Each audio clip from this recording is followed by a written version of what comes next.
And well, would you look at that? Bryce Young is officially out for the game tomorrow against Texas A&M, and I am extremely worried. So weirdly enough, this is looking like it's going to be the battle of the backups. We got Jalen Milroe and Haynes Burger King.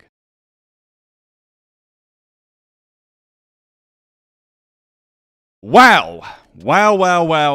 I'm just going to be upfront and honest with all of you. I'm shocked. Only 2 days ago, we made a video talking about the Bryce Young injury update and what Nick Saban has said about it. In that video, I'll pop it up on the screen for you right here. I titled it, "Huge New Bryce Young Injury Update," in parentheses, "out for Texas A&M?" question mark. In that video, we talked all about what Nick Saban and everybody else has said about him, and Saban said, quote unquote, he's doing some things in practice and he's still listed as day-to-day. That update was on October 5th, which was 2 days ago. Basically, all week long, Nick Saban has made it extremely clear he's not going to tell everybody if Bryce Young's going to play Saturday or not, and he's labeling it as day-to-day and will let you know when we kick off. However, I stated it in that video 2 days ago, and this is 100% true. I know how this stuff works. They knew by probably Tuesday if he was going to play or not. And even Nick Saban stated this in an interview. What do you want me to do? Tell Jimbo what we're going to do and how we're going to play? Come on, man. You got to think about it. It wouldn't be smart for these coaches to announce whether a player is going to play or not, especially at the quarterback position, because you got to prepare for that the most. I think this goes without being said, and everybody around the country knows this. There's a huge and major difference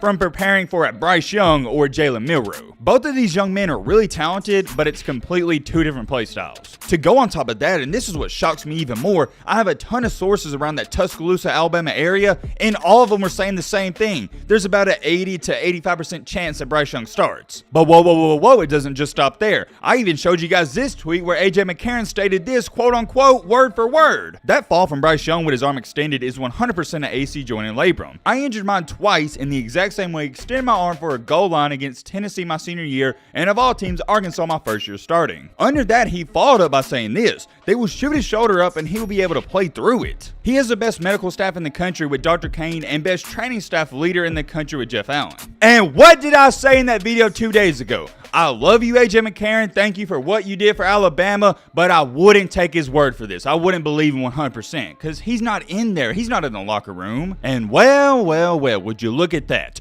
Bryce Young is officially out for the game tomorrow against Texas A&M, and I am extremely worried. Why am I worried as an Alabama fan? I've told you guys this time after time, and I can't emphasize it enough. If Bryce Young is playing quarterback for Alabama, I don't care who we're playing. I don't care if we're down by 35 points. I don't care what the circumstances are. I'm never going to be worried because I know how good he is. I saw what he did against Auburn in that game he shouldn't have came back and won. I've witnessed live and personally Bryce Young do the impossible. And what about what he did against that Georgia defense that was arguably the best of all time? That's a different conversation for a different day, but you guys get my point. I'm never worried if Bryce Young is back there taking the snaps. I'm so confident in his abilities, and maybe I'm overconfident. Maybe I should back off a little. But however, with Bryce Young out, this changes everything, and I already know you're going to have plenty of Alabama fans run to the comment section and say, no, this doesn't change anything, Matt. Jalen Milroe, he's a great quarterback. Look at what he did against Arkansas. And I'll tell you this, not only does it change the outcome of the game, it also changes my prediction completely. I stated in the Week 6 preview, if Bryce Young's playing, Alabama's going to cover the spread and win by 27 points. Now that's out the window, you got to understand where I'm coming from.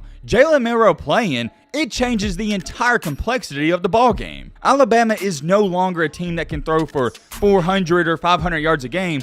This is now a rushing offense. I don't think many people comprehend this cold hard fact that happened in the Arkansas game. When Bryce Young left early in the second quarter, Alabama only completed 4 passes the rest of the game. Let me repeat that. Alabama only completed 4 passes in 3 quarters when Bryce Young left. Whoa. Hold on. I already know a bunch of Bama fans are going to run to the comments and say, yo, Matt, what are you trying to say? Are you trying to say that Milroe can't pass the ball? And no, I'm not. Here's what I am saying. Everybody knows on the Alabama staff and program, when Milroe's in there, he is a more so of that dual threat quarterback that wants to run. And I'm not saying it's a bad thing that Alabama becomes a rushing team because we saw what they did to Arkansas. They had 3 runs of over 70 yards. I've harped on this so much, but I still don't think people are taking me serious and they don't believe me or something, and you're going to believe it and see it on Saturday. Alabama, from the offense, defense, and special teams, is a completely different team when Young isn't in there. Here's the coldest, harshest, and saddest reality about Alabama tomorrow. If Jalen Milroe is the starting quarterback, which according to all these reports,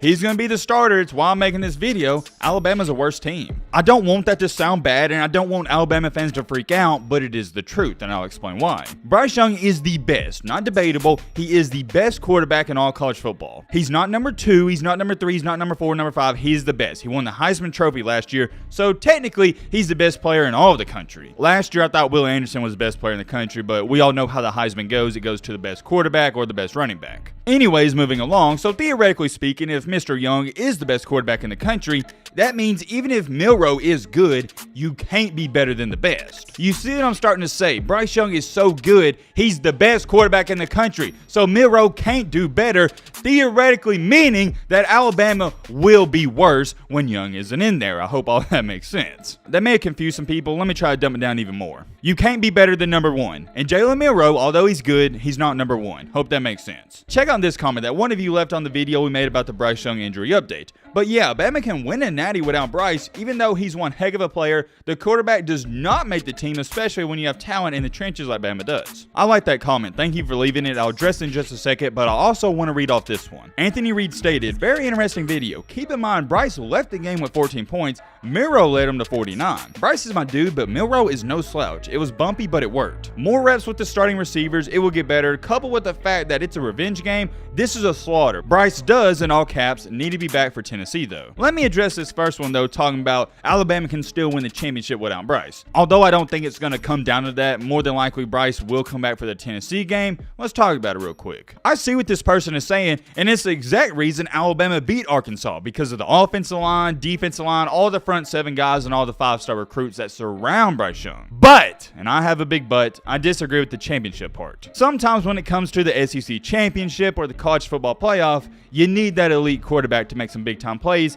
and you also need experience. Bryce Young has experience, and that's what Alabama's going to miss the most when he's not in there. Although Jalen Milroe, he's talented, he hasn't even started a game in his career. I would expect early on to see maybe a delayed game that normally wouldn't happen when Young's in there, or just some silly penalties that doesn't happen. Going down to this comment, though, stating that Alabama only had 14 with Young, and they had 49 with Milroe, let's address that. Although Milroe can't be a Bryce Young, and he hasn't played that much, that actually works in his favor. All of these teams around the SEC, they've seen Bryce Young play. They know what to expect. They know what to game plan for. Now, they still can't stop him, but that's a different conversation for a different day. On the other hand, with Milroe, and I think it's why Arkansas struggled with him, they didn't game plan for this guy. Nobody really knows, even Alabama themselves, what all this Milroe kid is actually capable of. I know he only threw 1 pass downfield and he slightly underthrew the ball, but you can tell he has a rocket of an arm. I full on expect Milroe to cause a ton of problems for A&M just due to the fact there's no film to watch on this guy except for 2 quarters. Also got to take into account, I expect Jahmyr Gibbs to have another field day,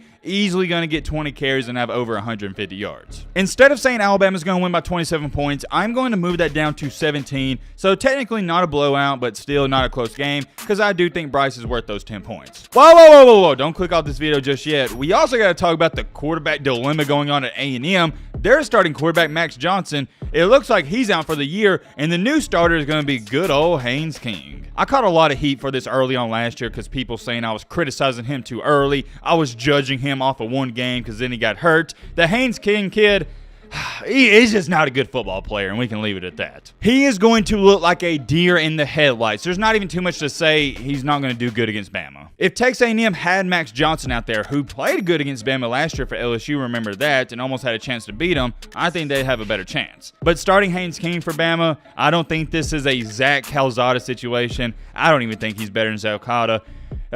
He's going to have a rough one. So weirdly enough, this is looking like it's going to be the battle of the backups. We got Jalen Milroe and Haynes Burger King. I'm not scared of Haynes King one bit. That offense is a complete dumpster fire. And matter of fact, it doesn't matter who playing quarterback for them right now. They just suck on offense. Give me Alabama by 17. I do want to make this update and follow-up video because a lot of things have changed. I am curious. So let me know your thoughts down below. But right away,